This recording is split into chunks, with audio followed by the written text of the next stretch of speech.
ایک یہودی کا گزر مسلمانوں کے ایک بستی سے ہوا۔ اس کے دل میں ایک ترکیب آئی، کیوں نہ میں انہیں ان کے دین کے تعلق سے ان کے دلوں میں شک و شبہات پیدا کروں اور انہیں ان کے علماء سے بدظن کر دوں۔ بستی میں داخل ہونے سے پہلے ہی ایک چرواہے سے ملاقات ہوئی۔ یہودی نے سوچا کیوں نہ اسی جاہل سے اس کی ابتدا کی جائے اور اس چرواہے کے دل و دماغ میں اسلام کے خلاف شک و شبہات پیدا کیے جائیں۔ یہودی نے اس چرواہے سے ملاقات کی اور کہا، میں ایک مسلمان مسافر ہوں۔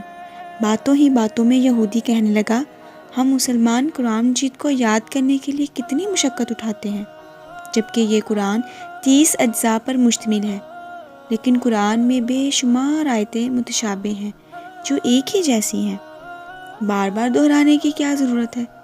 اگر متشابہات کو نکال دیا جائے تو قرآن اور بھی مختصر ہو جائے گا اور یاد کرنے میں بہت آسانی ہو جائے گی۔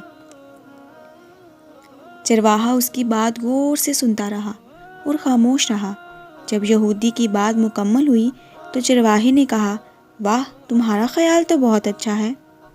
یہودی دل ہی دل میں بہت خوش ہوا کہ یہ چرواہا میری جال میں آ گیا ہے۔ پھر اچانک چرواہے نے کہا، میرا ایک سوال ہے۔ یہودی نے کہا، پوچھئے تو صحیح۔ چرواہے نے کہا، تم چاہتے ہو کہ قرآن میں جو متشابہات ہیں یا تکرار ہیں اس کو نکال دینا چاہیے؟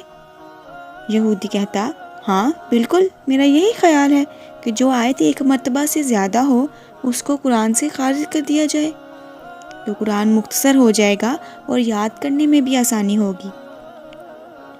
چرواہے نے کہا، مجھے ایسا لگتا ہے کہ تمہارے بدن پر بھی بعض اعضاء ایک سے زیادہ ہیں جو تکرار پیدا کر رہے ہیں جس کا کوئی فائدہ نہیں۔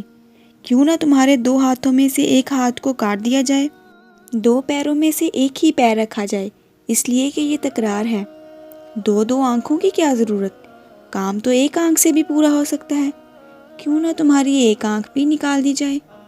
2 کان اور 2 گردوں کی کیا ضرورت ہے؟ اس میں بھی تکرار ہے۔ اگر ان تمام تکرار والے اعضاء کو نکال دیا جائے تو تمہارا بدن بھی ہلکا ہو جائے گا اور غذا کی مقدار بھی کم ہو جائے گی اور تمہیں زیادہ جد و جہد کرنے کی بھی ضرورت نہیں رہے گی۔ کیا خیال ہے؟ یہودی اپنا سیاہ منہ لے کر فوراً اٹھ کھڑا ہوا اور اپنی راہ لی۔ زندگی بھر یہی سوچتا رہا کہ جب مسلمانوں کے چرواہے کی یہ فکر ہے تو ان کے علماء کے افکار کیسے ہوں گے۔